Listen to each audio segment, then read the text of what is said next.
je te torturais psychologiquement, je te tuerais mentalement. Ma tante est prête à tout pour obtenir son dédommagement, c'est 107 000 €. Tu vas comprendre ce que c'est d'harceler des gens pendant des années.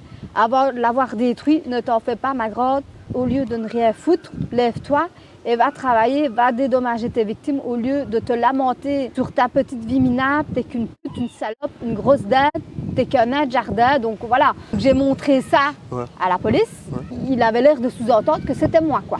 Bonjour toutes et à tous, ici c'est votre informateur Kibonge. Aujourd'hui, on a une histoire spéciale avec Dara qui va nous raconter son histoire ou son vécu qui n'est pas totalement correct. Bonjour Dara. Bonjour.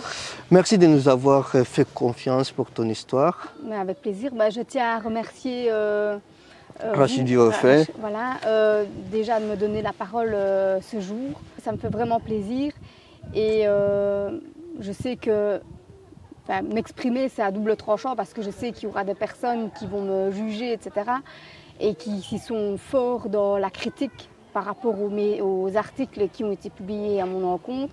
Donc je vais un petit peu vous partager mon vécu et les injustices que je subis depuis de nombreuses années. Bonjour, je me présente Dara Noël, je suis verviétoise, j'ai 33 ans, donc j'ai subi une injustice. J'ai été condamnée à devoir dédommager une dame à hauteur de 107 000 €. J'ai un peu du mal à l'accepter puisque cette somme est exorbitante. On me décrédibilise, on me fait passer pour une folle, alors que de formation, moi je suis éducatrice. Voilà, j'ai travaillé dans le secteur du sans-abrisme, j'ai travaillé dans le secteur du handicap.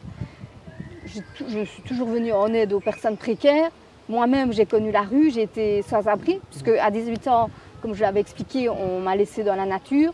Et comme je ne savais pas bien gérer mes affaires, je me suis retrouvée je ne savais pas comment gérer ma vie. Puis j'ai perdu mon logement. Ce qui s'est passé, c'est que la directrice en 2019 m'a reproché de l'avoir écrasée en voiture. Donc j'ai eu des gens qui m'ont traitée de meurtrière. Parce que je ne sais pas comment ça a sorti, puisque mon histoire a circulé quand même sur les réseaux sociaux. Soi-disant que j'aurais renversé en voiture, mais il n'y a jamais eu de plainte ni rien. Et c'est aussi du fait qu'elle réclame ce montant-là aussi. J'essaie d'être positif, malgré que je ne suis vraiment pas bien.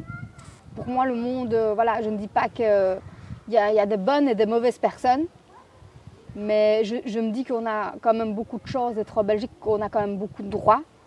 Et ça, je ne peux pas le renier. Je me dis que dans d'autres pays, je n'aurais pas eu le droit de m'exprimer. J'aurais pas eu cette chance-là de partager mon témoignage et j'espère que mon témoignage pourra servir pour d'autres personnes. Si eux, ils subissent des injustices similaires à mon cas, surtout, n'hésitez pas à en parler.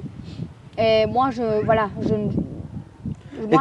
qu'est-ce que tu entends maintenant de la justice aussi même Qu'elle fasse son travail, qu'elle soit que je sois aussi reconnue comme victime.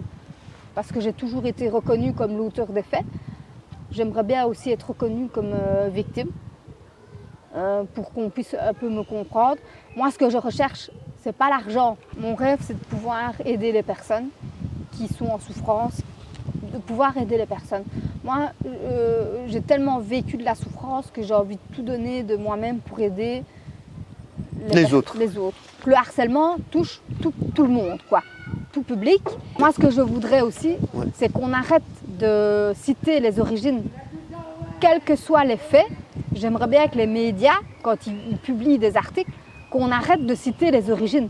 Parce que les origines n'ont aucun lien avec les faits qu'une personne. Ce n'est pas les origines qui déterminent ce qu'on est, quoi.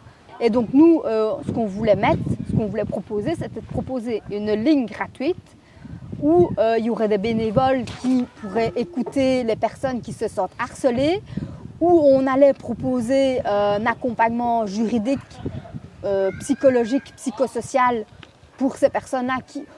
Il y aurait des juristes qui pourraient accompagner comment se prémunir du harcèlement, etc.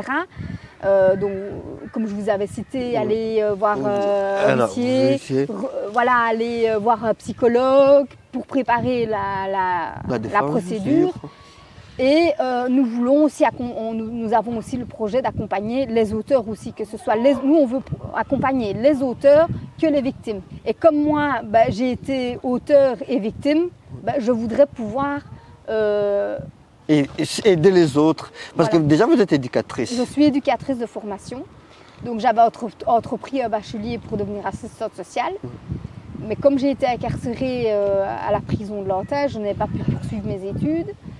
Et donc du coup, je ne sais pas si l'année prochaine je vais pouvoir reprendre les études, puisqu'avec le Minerval, ça coûte cher. Ouais. Donc reprendre mes études en haute école, je ne sais pas si ça va pouvoir se faire. Ou sinon, je devrais aller en promo sociale. Ah d'accord, merci beaucoup. Merci. Merci.